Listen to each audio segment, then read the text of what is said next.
Saudi আরব ও মালয়েশিয়াগামী নতুন শ্রমিকদের জন্য ভাড়া নির্ধারণ করেছে বিমান বাংলাদেশ এয়ারলাইন্স। এখন থেকে ঢাকা থেকে কুয়ালালামপুর রুটে একক যাত্রায় ২৮,১৭৮ টাকা ও ঢাকা থেকে জেদ্দা রিয়াদ দাম্মাম রুটে ৫৪,০৫৪ টাকায় যাওয়া যাবে। মঙ্গলবার থেকে এই ভাড়া চালু হয়েছে, চলবে আগামী ৩০ জুন পর্যন্ত।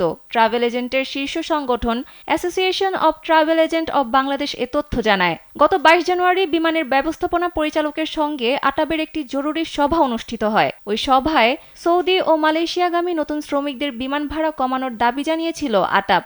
এ দাবির পরিপ্রেক্ষিতে দুই দেশের শ্রমিকদের জন্য নতুন ভাড়া নির্ধারণ করল বিমান। তবে এজন্য শুধু বৈধ বিএমইটি ক্লিয়ারেন্স কার্ড বা বিএমইটি দ্বারা ভিসা প্রমাণপত্রের বিপরীতে নতুন কাজের ভিসা ধারকদের পক্ষে টিকিট ইস্যুর জন্য প্রযোজ্য। শ্রমিক ভাড়া শুধু একমুখী টিকিট ইস্যু করার জন্য বৈধ, এর সঙ্গে ট্যাক্স যোগ হবে। ভাড়া যে কোনো সময় পূর্ব বিজ্ঞপ্তি ছাড়াই পরিবর্তন হতে পারে। আটাবের মহাসচিব আফসিয়া জান্নাত সালেহ বলেন, সৌদি আরব ও মালয়েশিয়াগামী নতুন শ্রমিকদের জন্য বিমান ভাড়া কমাতে দীর্ঘদিন ধরে দাবি জানিয়ে আসছিল আটাব। মঙ্গলবার বিমান সেই দাবি মেনে নিয়েছে। তারা চিঠির মাধ্যমে আটাবকে এর তথ্য নিশ্চিত করেছে।